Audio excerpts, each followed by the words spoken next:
The morning had begun with the sort of muted dignity Flaxborough reserved for early autumn. A thin veil of mist clung to the hedgerows. The pavements still held the damp memory of last night's drizzle. Shop blinds lifted with their usual unambitious tempo. Nothing in the air suggested change, nothing at least until Mr. Colbury, the caretaker of St. Osmond's, appeared with a face pale enough to make the morning fog look lively. Inspector Purbright had been passing the church on what he considered a gentle patrol. Not the sort that demanded urgency, but the kind intended to reassure the elderly that crime remained largely theoretical in their town. The inspector enjoyed this hour. The streets were quiet, the milk lorry had finished its rounds, and even the pigeons behaved with understated respect. It was at the lich gate that Mr. Colbury intercepted him, gripping his wool cap as though it might flee. "Morning, Inspector," he said, his voice floating somewhere between embarrassment and appeal. "I wonder if you might spare a moment. There's been knocking." Purbright regarded him with a mild expression. "Knocking, Mr. Colbury?" "Aye, from below." "The cellar, loud enough to wake the dust?" Purbright thought it unlikely that dust, even in great surprise, made a sound. Still he gave the caretaker his full attention. "When did you hear this?" "Just before dawn," Colbury replied. 3 sharp knocks, then a sort of scuffle. He paused. Or perhaps a shuffle? Hard to tell the difference at that hour. Purbright followed him toward the church, walking with an unhurried step. St. Osmond's sat with its usual air of mild reproach, a building accustomed to outlasting rumours. The stone walls, darkened by centuries of weather, seemed in no mood for disturbances from above or below. Inside, the nave lay in dignified gloom. The caretaker led Purbright to a trapdoor near the organ. It was no more remarkable than any other trapdoor, a square of old timber, iron rings slightly bent, the sort of thing that seldom featured in drama. "I didn't look," Colbury admitted. "Thought it best to fetch you. If something's down there, or someone, well, you're the one for it." Purbright crouched, examining the trap-door. No scratches, no splintering, no sign of forced entry. He lifted it gently. The hinges protested with a weary groan. Cold, earthy air drifted upward, faintly scented with mildew and old hymn books long discarded. A narrow stone stairway descended into the cellar's quiet gloom. Purbright stood, letting his eyes adjust. No movement, no sound, only the muffled presence of dark spaces that had forgotten visitors. "Did you misplace anything down there recently?" he asked. "Only last month's fate tables," said Colbury. "But those didn't knock." Purbright allowed himself the smallest flicker of amusement. "No, I imagine they did not." He descended a few steps, enough to sense the temperature shift. It was cooler than expected, the sort of chill that suggested airflow. That was curious. Old cellars rarely breathed unless given reason. He listened, nothing. No footsteps retreating through shadows, no scuffle or shuffle. Only the steady beat of his own patience. When he returned to the nave, Colbury hovered anxiously. "Nothing obvious," said Purbright. "Perhaps the building settling?" Colbury shook his head. "Buildings don't settle in threes, Inspector." Purbright did not dispute this. "Did anyone else mention hearing anything?" "Mrs. Grieve, the organist, said she heard something last week. Thought it was the pipes groaning, but she wasn't certain." Purbright filed the detail away. Mrs. Grieve was a woman with a strong belief in her own uncertainty. She could be relied upon to doubt herself more thoroughly than anyone else could. "I'll make a note," he said calmly. "In the meantime, keep the trapdoor locked. If you hear anything again, note the time." Colbury nodded with gratitude, disproportionate to the request. "I hoped you'd say that, sir. Makes it feel official." Purbright left the church and stepped back into the pale morning. The mist had thinned, revealing the crooked charm of the high street. People were beginning their unhurried bustle. A grocer unlatched his shutters with the solemnity of unveiling a relic. Two elderly ladies, walking in perfect synchronization, discussed weather patterns as if chairing a scientific panel. None of them seemed aware that beneath their orderly town lay a cellar now burdened with possibility. Purbright paused at the lich gate. He looked back at the church tower, steady and untroubled against the sky. Whatever the knocking had been, it was unlikely to be supernatural. Flaxborough seldom delivered ghosts. It preferred those living residents who produced sufficient mysteries without needing to be dead.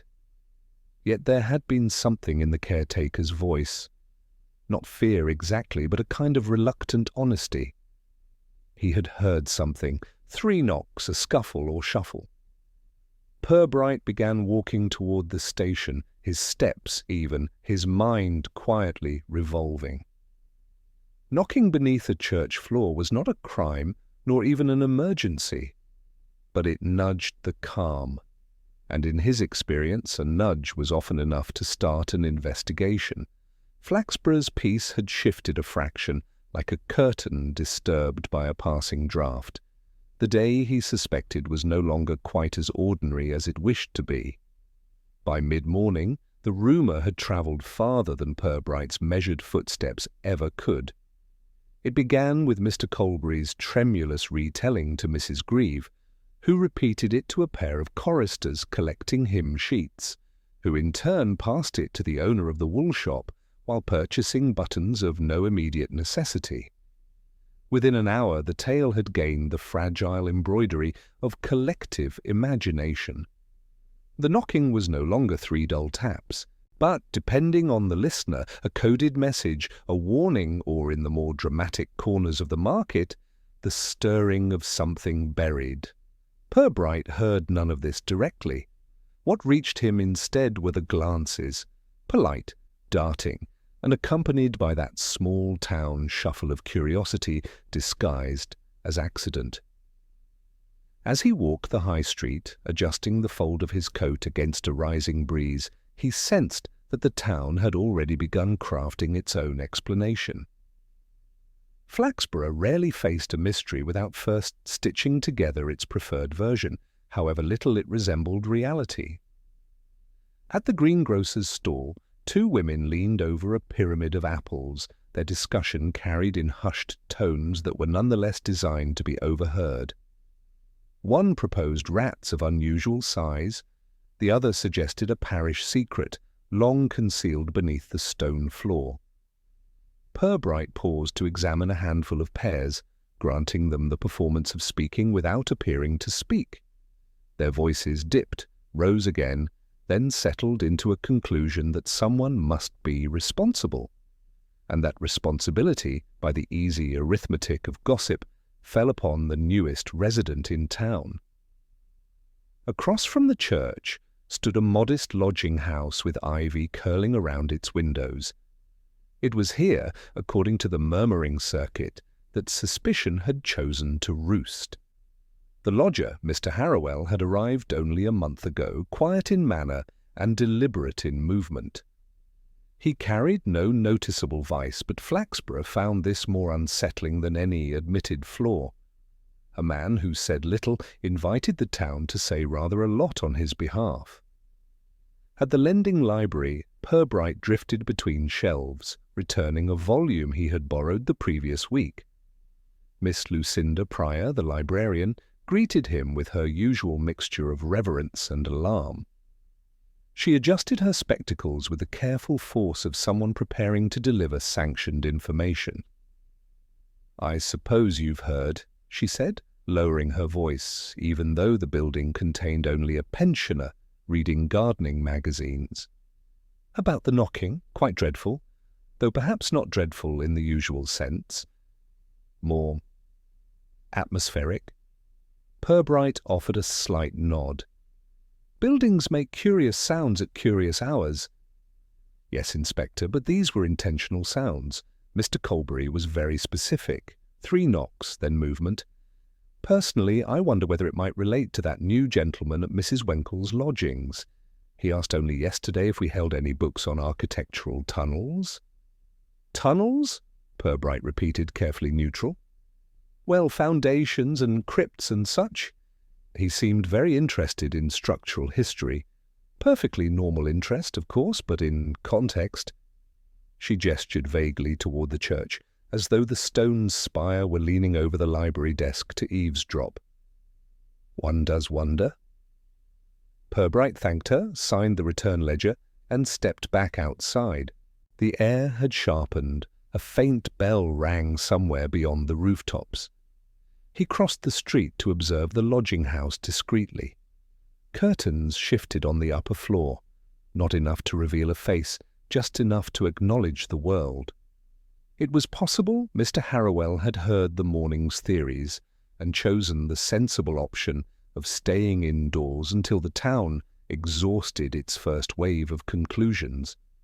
Near the market square, the butcher and the fishmonger were engaged in a spirited debate. As Purbright approached, their conversation softened into an orchestrated quiet. When he moved on, it resumed at full volume, the butcher confidently asserting that abandoned cellars often housed vagrants with poor manners and worse timing. The fishmonger countered with folklore concerning monks who had once taken refuge beneath St. Osmond's during an unnamed crisis several centuries prior. The logic was faint, but its delivery held conviction. Purbright continued his steady walk. Each window reflected a variation of the same thought. The cellar incident must be connected to someone unfamiliar, someone who had not yet acquired the town's trust. That person, inevitably, was the lodger. Flaxborough did not dislike newcomers. It simply treated them as collections of unresolved footnotes.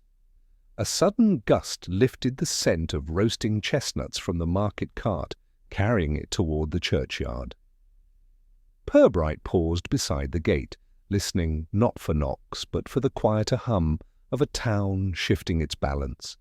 Rumour, he knew, had a way of settling into crevices far quicker than truth. And now, with each passing minute, suspicion was no longer a drifting notion, but a lightly anchored certainty. He glanced once more at the lodging-house. If Mr. Harrowell had nothing to hide, the town would invent something suitable on his behalf. If he did have something to hide, the town's imagination might yet prove insufficient. Purbright adjusted his gloves and set off toward the parish office. Curiosity, he reflected, was beginning to thicken. The cellar had provided the knock. Flaxborough, as usual, provided the echo. Purbright reached the parish office as the church clock released a soft, fractional chime, one that seemed undecided whether the hour merited acknowledgement. The corridor inside smelled faintly of old wax and colder stone, a combination that reminded him of mornings spent cataloguing quiet irregularities. Mr. Colbury was already there, straightening a stack of service leaflets with the careful intensity of a man hoping the world might behave, if only the paper did. "I locked the trapdoor, as you said," he announced before Purbright had fully stepped in, checked it twice, then checked the key twice as well. Purbright noted the key lying on the desk, catching a dull scrap of morning light. "You keep it there?"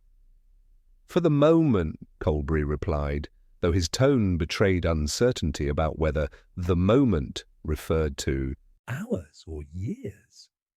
Mrs. Grieve insisted she heard something again, only faint, said it might have been my imagination echoing.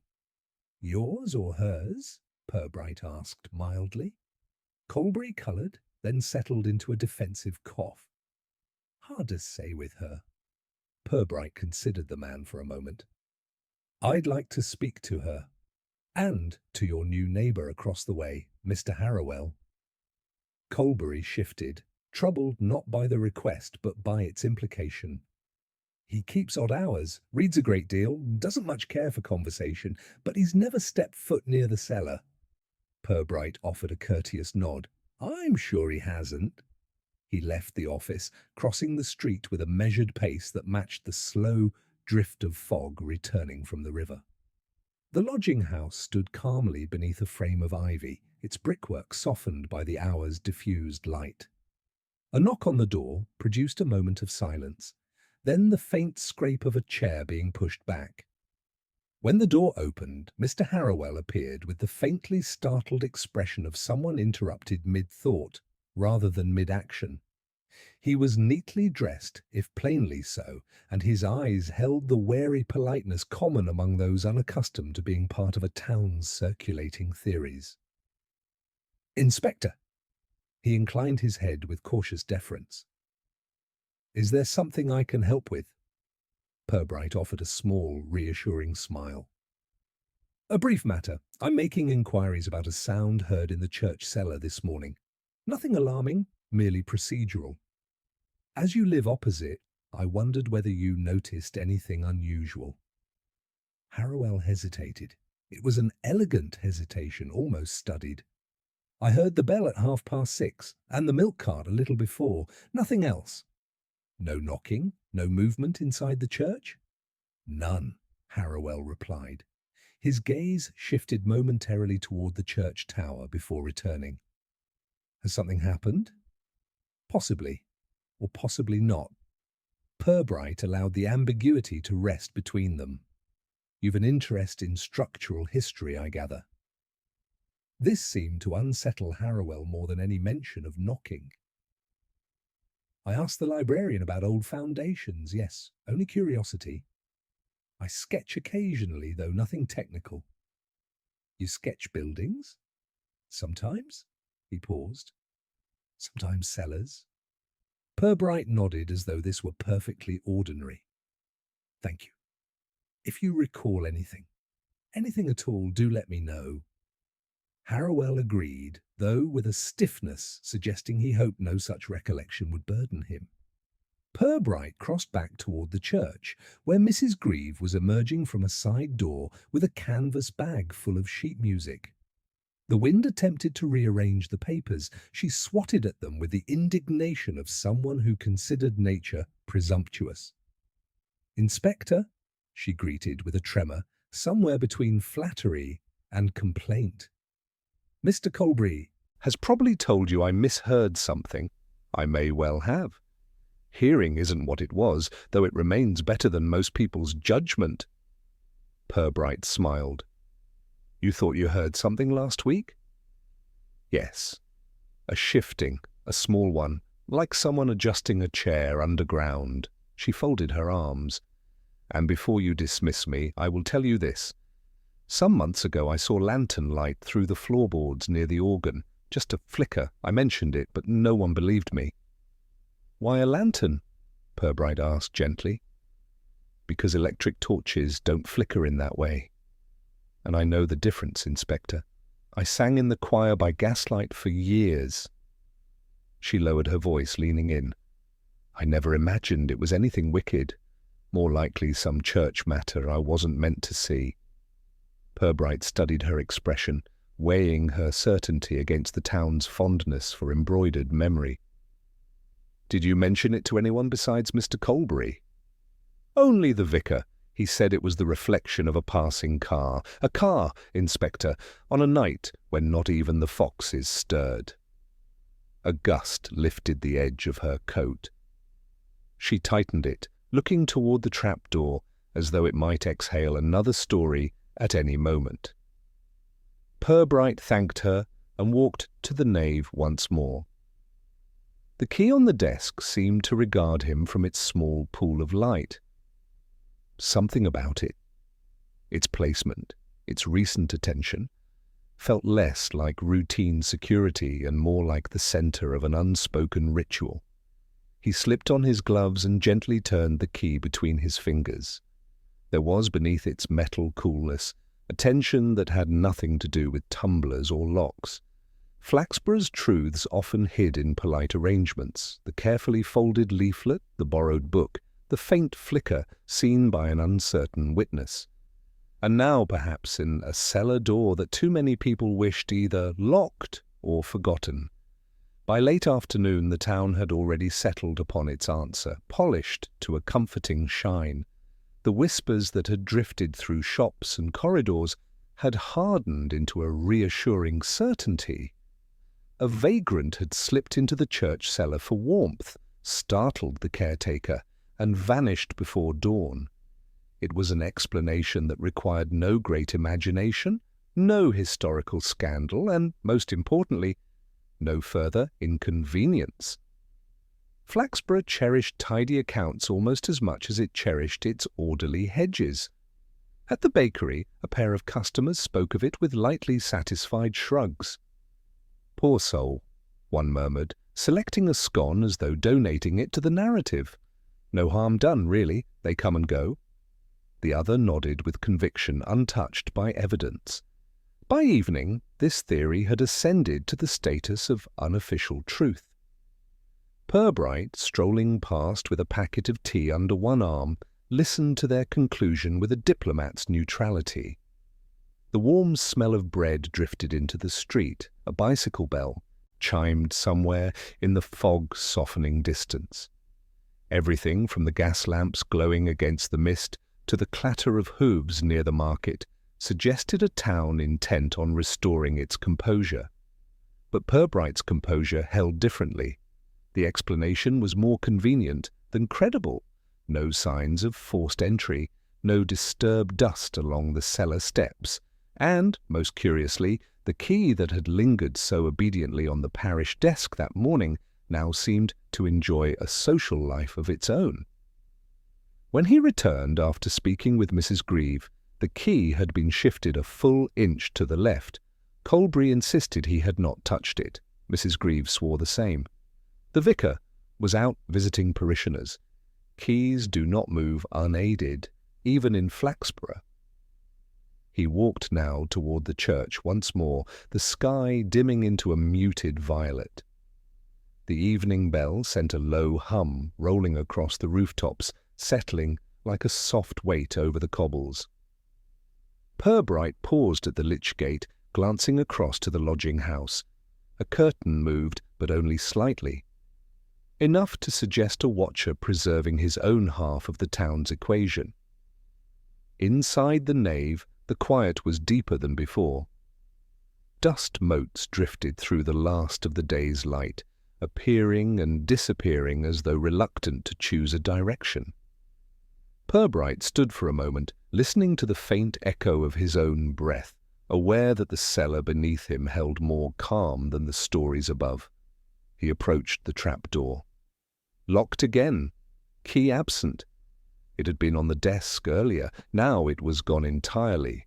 Colbury emerged from behind a pillar, startled by the sight of Purbright's hand resting on the iron ring. "Oh, Inspector, I wasn't expecting anyone just now." "The key?" Purbright asked lightly. "Ah." Colbury's gaze flickered toward his inside pocket. "Safer on my person, I thought, after this morning." Purbright registered the hesitation. A slight delay, a faint stiffness in the shoulders, the sort of minute tension that suggested not guilt, but the anxious guarding of something he did not fully understand. "Sensible," Purbright said. "Keys do have a habit of wandering." Colbury grimaced. "If they'd stay put, we'd all sleep easier." Purbright let the remark settle. "You're satisfied, then, with the town's explanation?" "Oh, yes," Colbury replied too quickly. "A vagrant, no doubt, indeed. They come through now and then. Must have slipped away." "Without leaving footprints?" Purbright asked quietly. Colbury blinked. "Footprints, sir?" "In the dust on the steps." Colbury attempted a smile, though it faltered on arrival. Perhaps he was a light fellow. Purbright returned the faintest bow of thanks, letting the conversation disperse like smoke. He walked the length of the nave, slow enough to hear the echo of each step. The air within the church felt cool but not empty. More like a pause between sentences than the end of one. Outside, mist. Gathered again across the churchyard grass, muting the world to a palette of greys. Flaxborough, reassured by its preferred story, had already tucked away the morning's unease. But Purbright felt that small, precise tension that precedes the lifting of a curtain. The cellar door was locked, the key guarded. Yet someone, still moved within the town's quiet gaps, as if waiting for the right moment to reappear. The wind rose after dusk, a restless sweep rolling along the churchyard, stirring fallen leaves into soft, circling eddies. By morning, it had quieted, leaving behind a faint, unsettled hush. Purbright arrived early, drawn less by intention than by a sense that the night had left something behind. The church porch, usually neat in its quiet austerity, bore the signs of the wind's passage, hymn sheets scattered like pale feathers, a notice board slightly askew, and near the threshold, caught against the iron leg of an umbrella stand, a scrap of paper that clearly did not belong to any parish announcement. Purbright bent to retrieve it. The paper was torn along two edges, irregular, as though ripped in urgency rather than care. The handwriting within was small, deliberate, and penned in a faintly trembling script. Only a fragment remained, yet it carried the weight of something more private than sermon notes. The labyrinth beneath the sanctuary cannot risk discovery. The debt must be hidden until... The final line ended abruptly, the torn edge leaving the sentence suspended mid-breath. Purbright read the fragment twice, then once more, letting the texture of the words settle. Labyrinth. An unusual choice for what amounted to a few connected storage rooms. Debt. A word carrying more discomfort than danger in a town like Flaxborough, where financial difficulty was common but seldom recorded in diaries with such dramatic insistence. He folded the paper neatly, slipping it into his coat pocket with an ease that suggested long experience in collecting small, important things before the town had time to discuss them. A distant bell gave a single, wandering note, as though testing the morning air. Inside the porch, Mrs. Grieve appeared, battling the wind's final mischief as she gathered scattered music sheets. "An unseemly mess," she declared, her voice echoing sharply. "Weather always finds the least convenient corners." "Nature can be selective," Purbright said, gently. She paused, noticing the slight tension in his posture. "You found something?" "Only debris," he replied with calm ambiguity. "Wind has a habit of revealing what was hidden." Mrs. Grieve narrowed her eyes, trying to decide whether the remark was philosophical or pointed.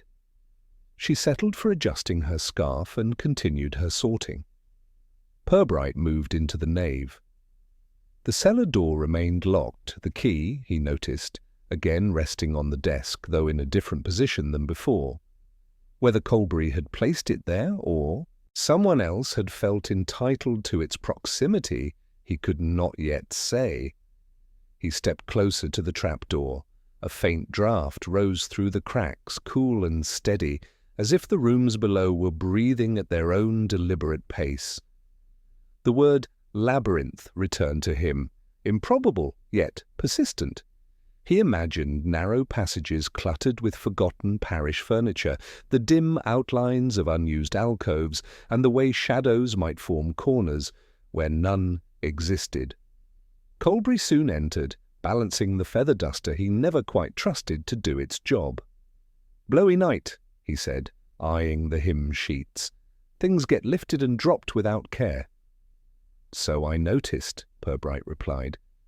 "Does the church keep old papers stored anywhere unusual? Diaries, records, that sort of thing?" "Old vestry books, yes, stored in boxes near the back of the cellar, but no one's touched them in years. Powdery things. Make you sneeze." "And who has access?"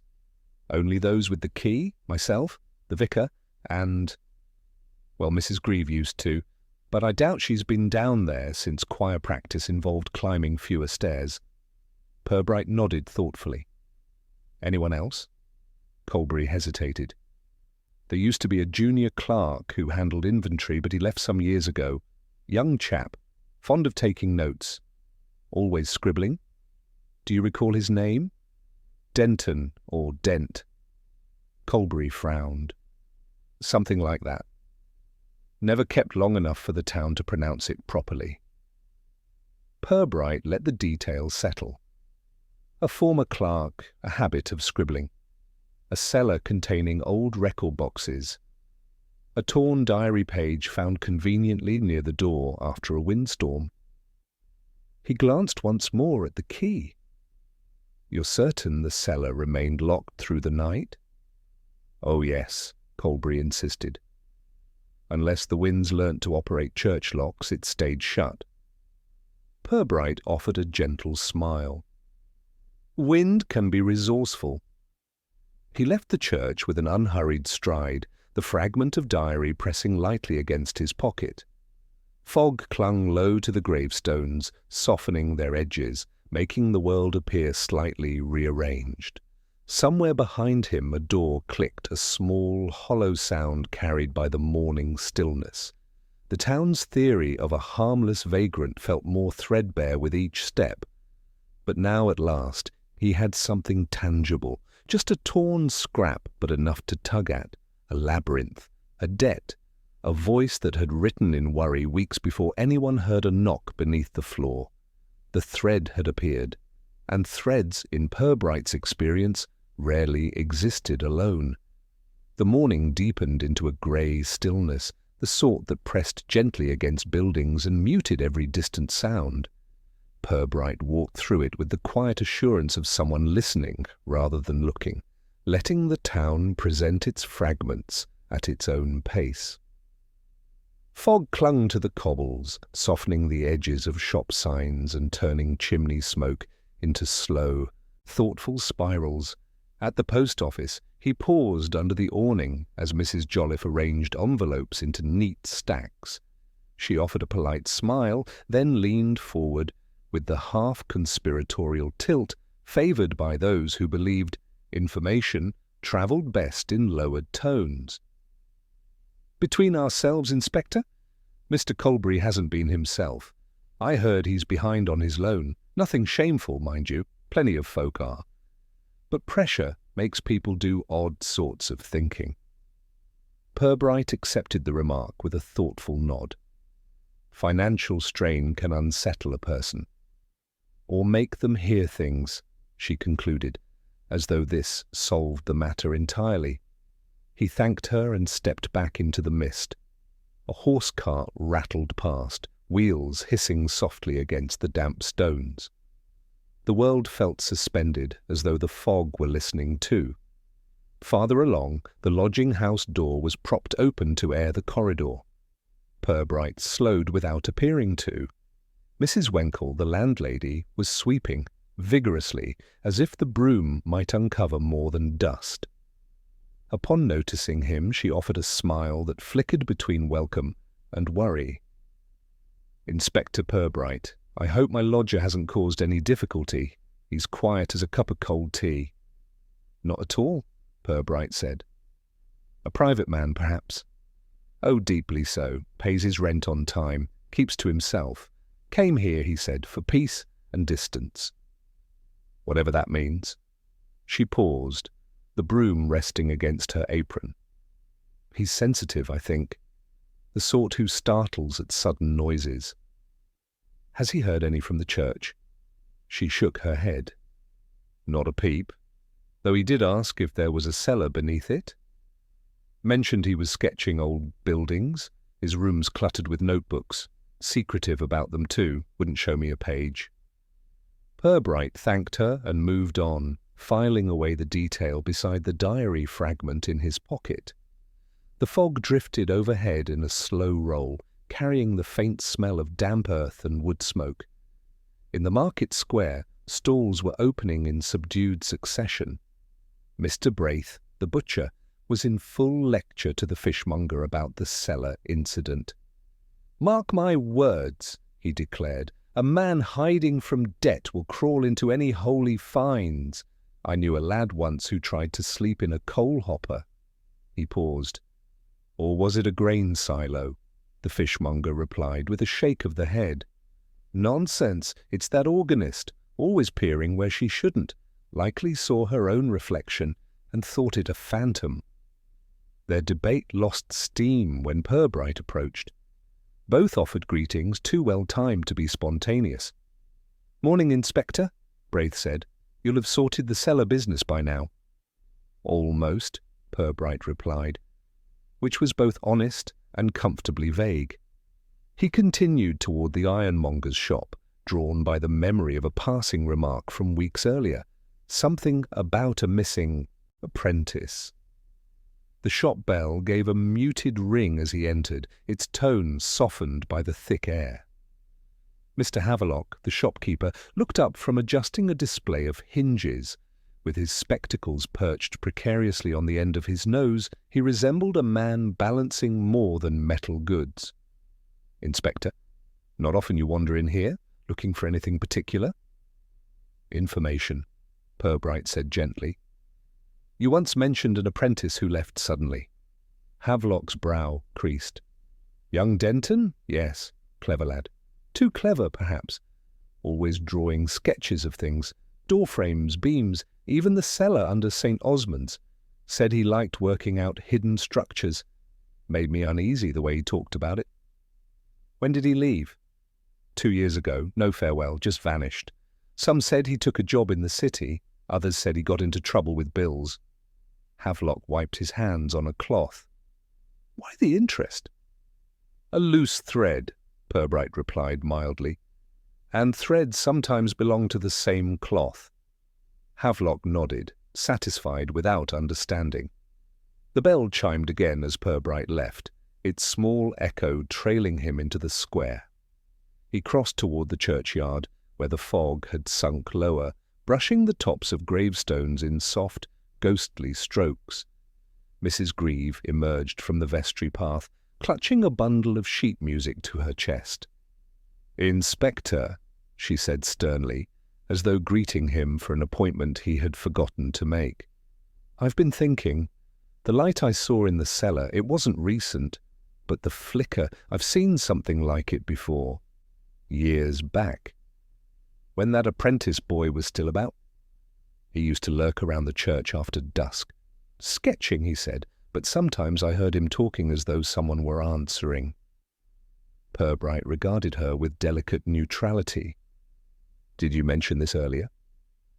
"You didn't ask earlier," she retorted, then glanced toward the trap door as if it might respond. "There's something down there, Inspector. Not supernatural, just unfinished." Purbright took in her words, her certainty, the sharpness in her voice when she spoke of Denton. An old grievance, perhaps, or guilt, thinly disguised as precision. Behind her, a gust of wind lifted the edge of her coat. She held the music tighter. When she left, Purbright remained near the porch, listening to the breeze rustle the notice board. From the far end of the street came the rhythmic clatter of a wheelbarrow, the muffled talk of two neighbours debating weather forecasts with a seriousness reserved for international treaties. The town's lives interwove, overlapping in ways that were both simple and concealed. Colbury struggling with debt, Harrowell hiding more about himself than silence could reasonably cover. Mrs. Grieve guarding a memory sharpened by something unspoken. And Denton, sketcher of cellars, recorder of structures, vanishing with neither farewell nor explanation. Purbright placed a hand on the cold stone wall beside him. Patterns were forming, faint but present, like the first lines of a map emerging through fog. Not yet a picture, but the beginnings of one, a suggestion of corridors beneath polite rooms, of debts deeper than money, of a labyrinth that might not be merely architectural. Flaxborough breathed around him, quietly revealing its corners. The day held its hush, and Purbright followed it, sensing that the town was finally beginning to speak. The fog thickened overnight, settling over Flaxborough with the damp insistence of a blanket laid by an unseen hand. By dawn, the streets wore a pale, muted hush. Purbright arrived near the church, just as the first sliver of light filtered through the mist, turning the air a faint silver. It was then he noticed Mrs. Wenkle standing on her lodging-house doorstep, wrapped in a shawl and looking as though she had been carved from worry. "Inspector," she called, her voice catching somewhere between relief and alarm. I think you ought to come inside." Purbright crossed the road.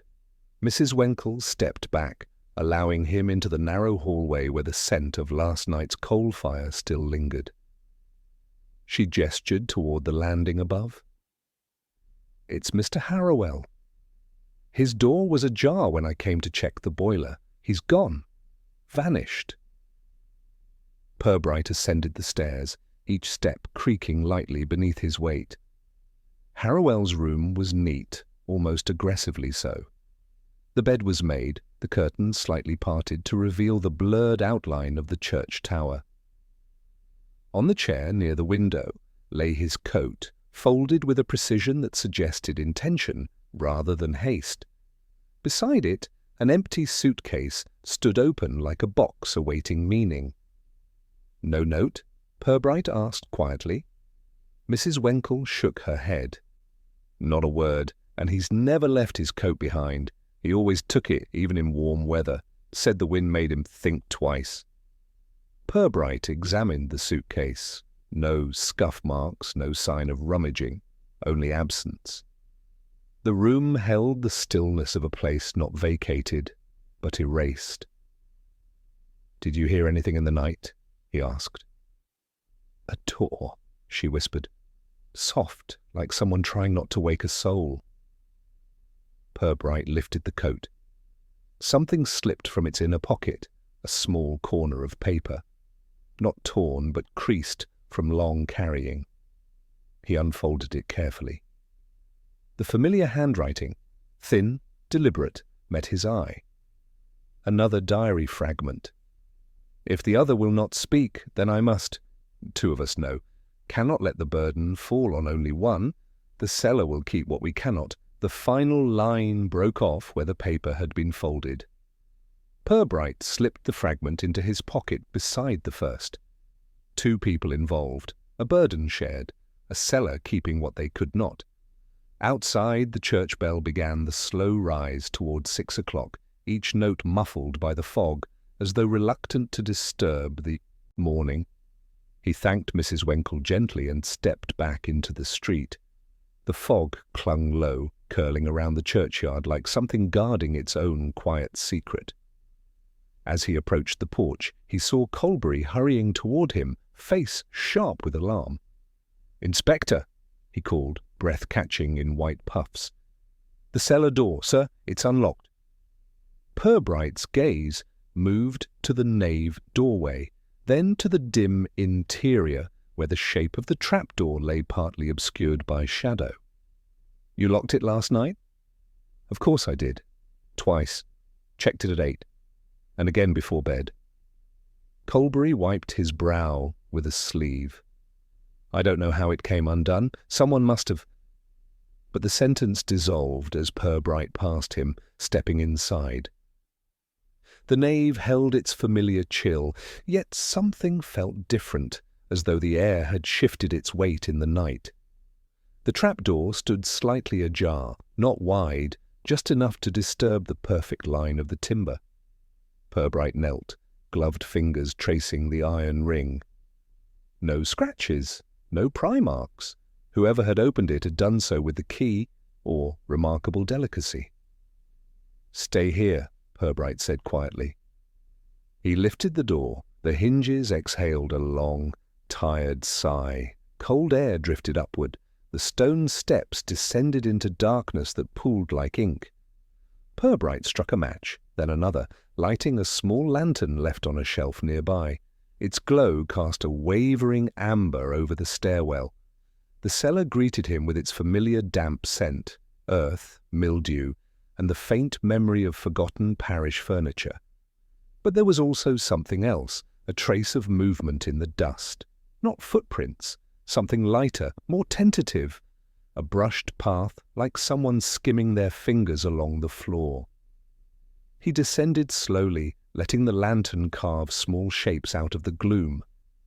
Boxes lined the walls marked with dates in fading ink, the old vestry books, hymnals, bundles of unused candles, the familiar clutter of church life. Then he saw it. Near the far corner, atop a crate, lay another fragment of paper weighed down by a rusted hinge, a deliberate placement, visible only to someone searching. Purbright lifted the hinge and unfolded the scrap. The handwriting matched the other two. "Cannot trust the silence. If we are found out, the fault will not be shared. He fears exposure more than debt. I fear the cellar itself."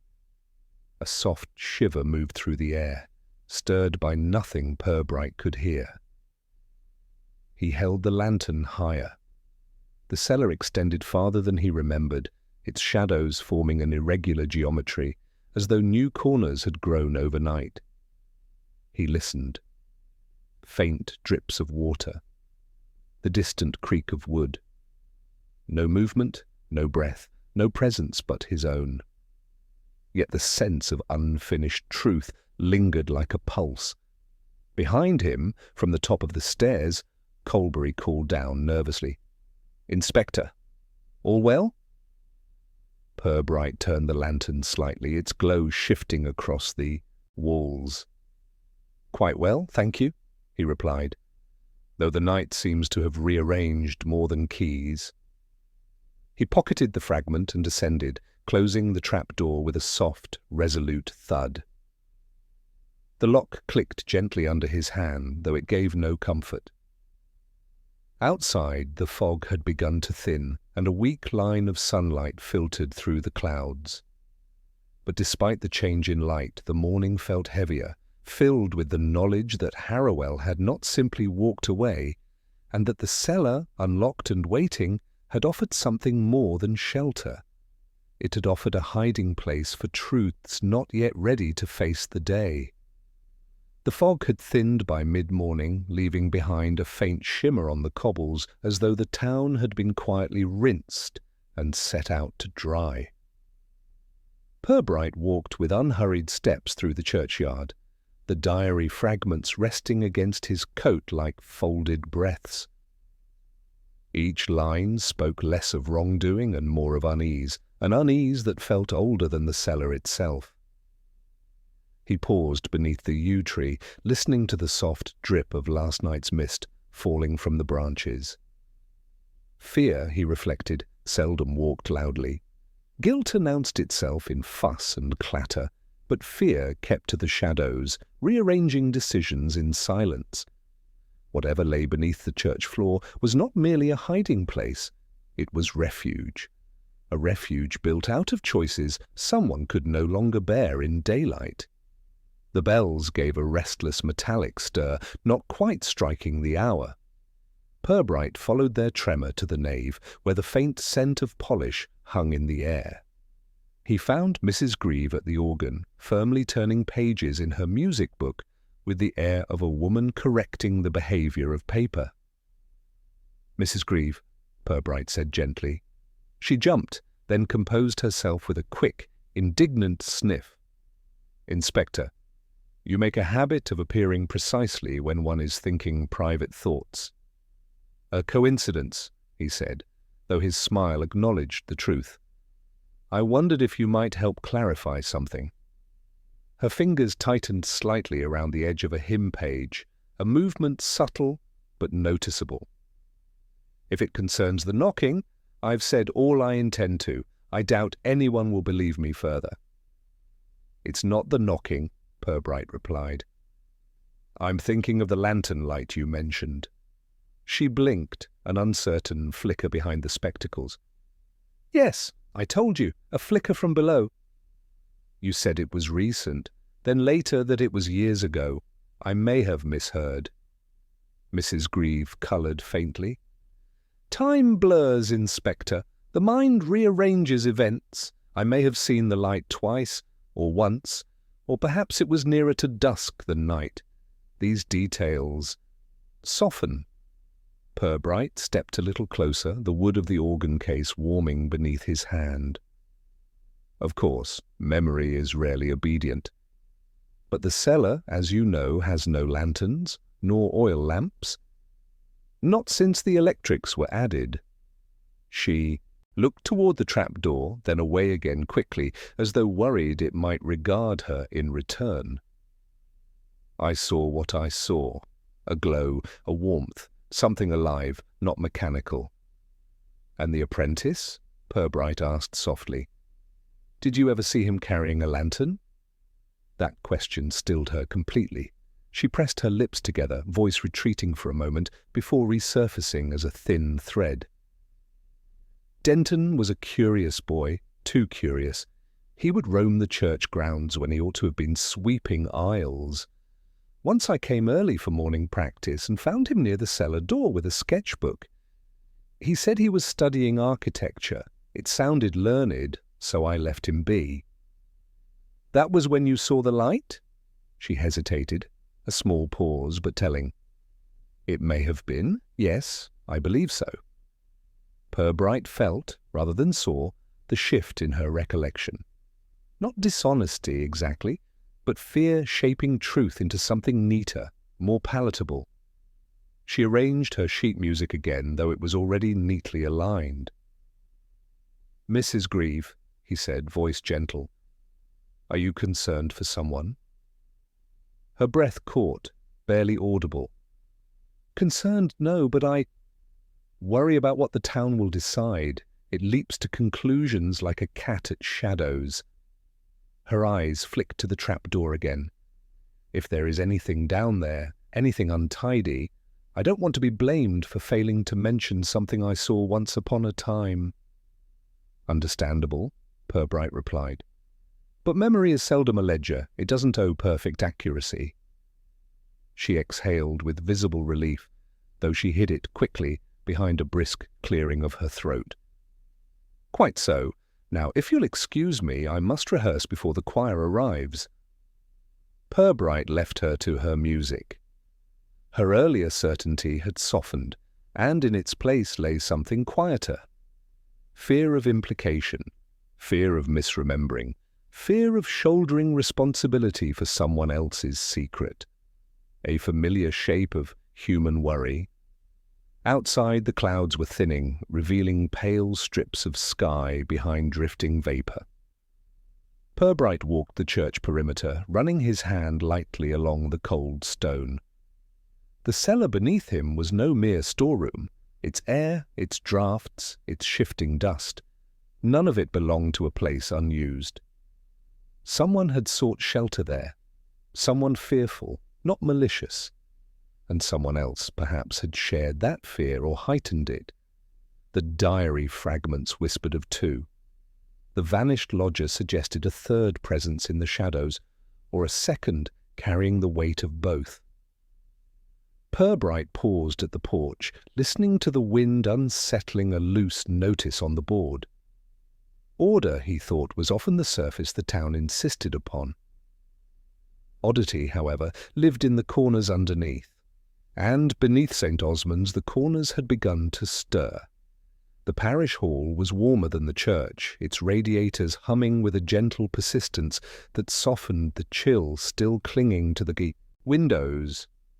Morning light pushed through the frosted panes in pale strokes, illuminating stacked chairs, hymn banners awaiting Sunday, and a long table set with a modest teapot and 2 cups. Purbright had requested the space with the calm assurance of someone seeking conversation rather than confrontation. Mr. Colbury arrived first, cap in hand and nerves in step. Mrs. Grieve followed, prim and defensive, her music satchel clutched like a protective charm. Last to enter was Mrs. Wenkle, pale from worry and burdening the room with her silence. Purbright welcomed each with a nod, arranging them with gentle inevitability around the table. "Thank you for coming," he said, pouring the tea with the quiet precision of a man accustomed to brewing clarity.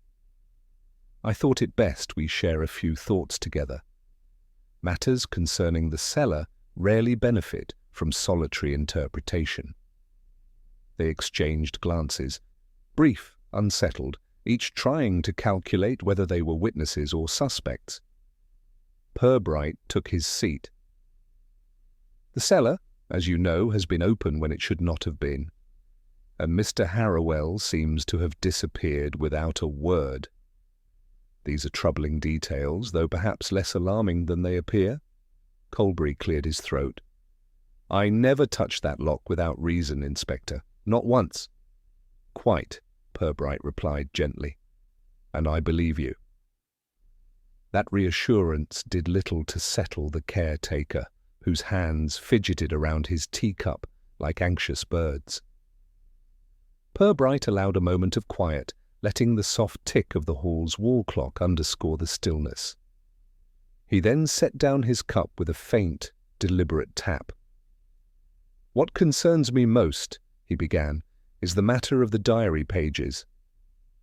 A tremor passed through the room, subtle but unmistakable. Mrs. Greaves' grip on her satchel tightened. Mrs. Wenkle leaned forward slightly, breath paused. Colbury blinked once, long and slow. Purbright continued in the same calm voice. The first two I found quite by chance. But the third... He let the sentence drift, as if reconsidering whether to speak at all. Well, someone here would know more about that page than they've said. He didn't elaborate. He didn't need to. Suggesting a third page was itself the small trap. The effect was immediate. Mrs. Greaves' eyes snapped toward him, then away, as though the words had struck a nerve she had spent years insulating. Colbury stiffened, his body betraying a flinch he tried to disguise as a cough. Mrs. Wenkle merely stared down at her teacup, trembling slightly. Purbright waited. 10 seconds, 15. He lifted the teapot again, refilling cups with a composure that invited someone, anyone, to ease their burden. Mrs. Greaves broke first. There were entries, she whispered. Not mine. Denton's. That boy kept notes on everything. Sketches, measurements. I saw them once, years ago, never meant to. I thought they were church records and opened. Them, by mistake. Go on, Purbright said softly. He wrote about the cellar, she continued. About how it connected to old storerooms. He called it a labyrinth, but that was just his way. Dramatic, easily impressed by shadows. He said the vicar had asked him to catalogue things. I didn't question it. Colbury swallowed heavily. He asked me too. Said he wanted to tidy up old accounts. I thought nothing of it. But Denton grew strange toward the end. Always muttering. Said someone else knew what he'd done. What had he done? Purbright asked. They exchanged troubled glances. It was Mrs. Wenkle who answered, voice quiet. He borrowed money. From the wrong people, perhaps. He'd spoken of a debt, though he never said to whom. He asked me once if he could leave a box in my shed for a few days. I refused. He seemed frightened afterward. Then he left town. Purbright nodded, the pieces beginning to align. Fear before guilt, a common order. Mrs. Greaves leaned forward. But the diary pages, why are they appearing now? Denton hasn't been here in years. Because, Purbright said, someone kept them, and someone else has been reading them. Colbury's hands trembled around his cup. I found a few pages months ago, he murmured, voice cracking. In a drawer near the vestry. Thought nothing of them at first, but they mentioned the debt and the cellar. I feared it would point to me, my own loans. I didn't want anyone thinking I'd turned the place into a hiding spot, so I tore them up. Mrs. Greaves gasped. You destroyed parish records. They weren't records, Colbury said miserably. Just the ramblings of a boy who owed money. Purbright regarded him with a gentleness that eased the sting of the accusation. And the remaining fragments? I dropped one in the porch by accident, Colbury confessed. Another must have slipped from my pocket, "But I didn't place anything in the cellar, Inspector. I swear it." Mrs. Wenkle cleared her throat, hesitant. "Mr. Harrowell. He asked me about Denton last month. Wanted to know if anyone still had his sketches. Said he'd once known him briefly. Something about an unfinished task. I thought he was just curious." Purbright felt the last hinge slot into place. "He wasn't hiding from us, Mrs. Wenkle. He was hiding from someone else's past, perhaps from the same debt that troubled Denton, or from the fear that the town might conflate their stories." "And the cellar unlocked?" Colbury whispered. "Mr. Harrowell," Purbright said, "likely went down searching for the rest of Denton's notes. He may have found nothing but clutter and cold. Perhaps he realized the burden was not his to carry." Mrs. Grieve exhaled shakily. "Then where is he now?" "Gone to finish what Denton could not," Purbright replied softly, "or to distance himself from it forever." He waited, allowing the quiet to settle over the hall once more. Tea steamed gently between them. Chairs creaked. A loose corner of a notice fluttered in a small draught from beneath the door. "The truth," Purbright said, "is simpler than the fear that shaped it. The cellar's labyrinth is nothing more than a scatter of unused rooms. Denton fled his own debt. Harrowell fled the shadow of it. And the knocking? A man searching in the dark for a past he didn't wish to inherit." None of them spoke for several moments. The clock ticked, soft and patient. Then Purbright rose, smoothing his coat. "Thank you, each of you. Fear is best confronted with light, even when the light is dim." As he reached the door, the distant church bell gave a slow, echoing chime, one that sounded, for the first time in days, almost at ease. When Purbright stepped out of the parish hall, the air carried a gentler weight. The fog had thinned to soft wisps that drifted between gravestones, brushing them with a faint, silvery calm. The town's usual rhythm was returning, slow, orderly, relieved. Even the crows on the church roof resumed their quarrels with a familiar lack of urgency. Purbright crossed to the nave, his footsteps settling into the muted echo of the stone floor. The trapdoor lay shut, its iron ring quietly obedient. No draughts whispered through the seams now, nothing stirred beneath. The cellar, emptied of dread, had resumed its rightful role as a storage space for forgotten tables and dusty hymnals, its mysteries reduced to the leftover fears of those who had imagined more. Mrs. Grieve found him there, straightening her spectacles with an air of regained dignity. "I suppose," she began, "that my notes caused rather more fuss than intended." "Notes often do," Purbright replied warmly, "especially when written in haste, or worry." She flushed, but only faintly. "They were never meant to suggest crimes, Inspector, only thoughts, anxieties. I write when I can't sleep. The word labyrinth was poetic fancy, nothing more." "Your concerns were quite human," he said. "And quite private until the wind took them." She exhaled with relief, one hand resting on the organ rail. "And the boy, Denton? There was never any plot, was there?" "No," Purbright said gently. "Only a young man overwhelmed by debt. His sketches of the cellar were attempts to impress, not to deceive. And when he left town, he took his troubles with him, not anyone else's." Mrs. Grieve nodded, appeased. Her gaze drifted to the trapdoor one last time, but its stillness soothed her more than it once unnerved her. She gathered her satchel and moved away with a small, relieved smile. Purbright found Colbury in the church porch, adjusting the notice board as though tidiness itself could restore good order. "Inspector," he said without quite meeting his eye, "I've replaced the lock on the trapdoor. Not strictly necessary, perhaps, but one feels better." "Understandable," Purbright replied. "Your concern wasn't mischief, Mr. Colbury, only the wish not to be blamed for something you didn't cause." Colbury winced, then nodded.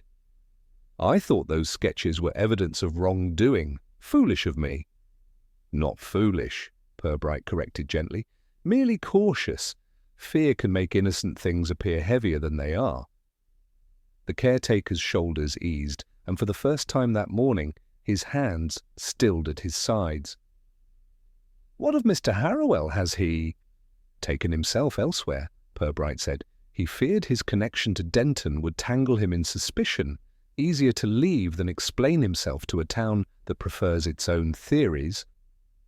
Colbury sighed. "A pity? He paid on time?" "Flaxborough," Purbright said, "has a way of unsettling newcomers, even without meaning to." They shared a small, understanding silence. Then Colbury returned to his leaflets with renewed composure, pinning each corner neatly, as though restoring a kind of moral alignment. Stepping outside, Purbright let the cool air settle across his coat. The sky had brightened, streaked with pale blue between thinning clouds. A milk van rattled along the high street. Two neighbours exchanged polite greetings beside the greengrocer's stall. The ordinary world had resumed its quiet dominion. Mrs. Wenkle approached from her garden gate, a shawl wrapped tightly around her shoulders. "Inspector," she said softly, "I just wanted to thank you for explaining things, for not letting the town make villains of decent folk." He bowed his head. "Fear fills gaps faster than truth does. Best to keep the gaps small." She smiled, the tension around her eyes easing. "I hope Mr. Harrowell finds peace wherever he's gone. He wasn't a bad man, just frightened." "Many people are," Purbright replied. "They simply hide it differently." As she returned indoors, Purbright stood for a moment by the lich gate, surveying the familiar line of rooftops dissolving gently into the morning haze. The town, for all its whispers and hurried theories, remained what it had always been. A place where mistakes were small, motives modest, and mysteries less criminal than human. The cellar no longer felt like a labyrinth, only a mirror of the anxieties people carried into it. Politeness had been restored, though not in triumph. Rather in quiet relief, like a door finally closed, not to imprison anything, but to let the house breathe again. By the following morning, Flaxborough had slipped back into its familiar, courteous drift. The fog had lifted entirely, leaving the rooftops crisp against a pale sky and the hedgerows glistening from the night's dew. A milk van rattled its predictable path down the high street. The post office door chimed with its usual uncertain welcome, and two pensioners resumed their daily argument about the comparative ethics of different brands of tea bags.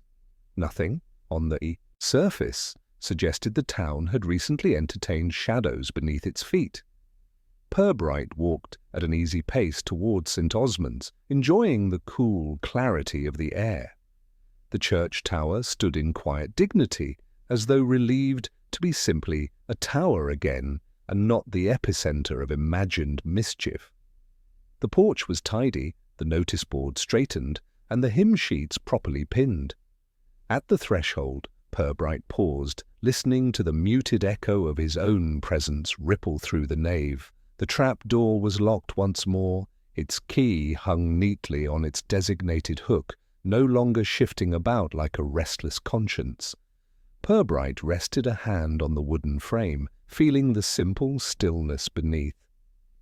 Storage rooms, old chairs, dusty hymnals, nothing more. Yet for a brief spell, fear had reinvented that space into something elaborate, something layered with dread. Fear, he reflected, was an architect far more industrious than guilt.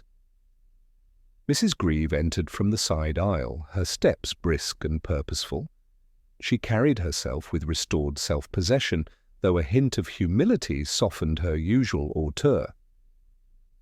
"Good morning, Inspector," she said, adjusting her spectacles. "I trust matters are well resolved." "As well as they ever are," Purbright replied warmly. She nodded, relief flickering in her posture. The choir feels better knowing the cellar is simply a cellar again. Most places are simpler than we make them, Purbright said. She gave a small, thoughtful smile before continuing toward the organ, her footsteps blending into the church's low, contented hush. Outside in the churchyard, Colbury was oiling a hinge on the gate, humming a hymn slightly off-key. He looked up as Purbright approached. "Morning, sir. Lovely day for fresh starts." "Quite," Purbright agreed. "The lock behaving itself again?" "Oh, yes. Steady as a sermon." Colbury gave the metal a final polish. "I think things got out of hand, truth be told. Mine jumps to conclusions when the pocketbook's tight." Purbright inclined his head, offering the man an unspoken pardon. Sometimes guilt grew from nothing more than the weight of personal circumstances. He continued across the street, where Mrs. Wenkle was sweeping her doorstep in soft, even strokes. She paused, leaning on the broom. "If you ever hear from Mr. Harrowell," she said quietly, "I hope he's found somewhere he feels less looked at." Purbright smiled gently. "Some people carry their own audience with them. Perhaps he's putting his down at last." She chuckled softly. "You always make things sound deceptively sensible, Inspector." He nodded his farewell and resumed his walk. The town moved around him with its small harmonies, the clink of bottles at the grocer's door, the low murmur of a conversation starting in the bakery queue, the distant toll of the hour bell, confident once more in its purpose. Life had restitched itself with the quiet efficiency Flaxborough took pride in. Purbright reached the river path, where the water moved with steady purpose, brushing sunlight into gentle ripples. He paused at the railing, letting the moment settle. Beneath the calm surface, the riverbed twisted in unseen patterns, channels within channels, much like people, he thought, much like fears. A labyrinth could exist anywhere, under a church, inside an anxious mind, or along the winding route between truth and misunderstanding. He turned back toward the high street, his coat catching the breeze. The town, despite its brief dalliance with shadows, wore its humility well. There would be new worries someday, new oddities, new whispers. But for now, quiet honesty had returned to the pavements. Purbright walked on, hands in his pockets, eyes measuring the world with their usual mild curiosity. Behind him, St. Osmond stood peaceful, the cellar sealed, its imagined dangers dispersed. Ahead, Flaxborough continued, gentle, flawed, and familiarly human.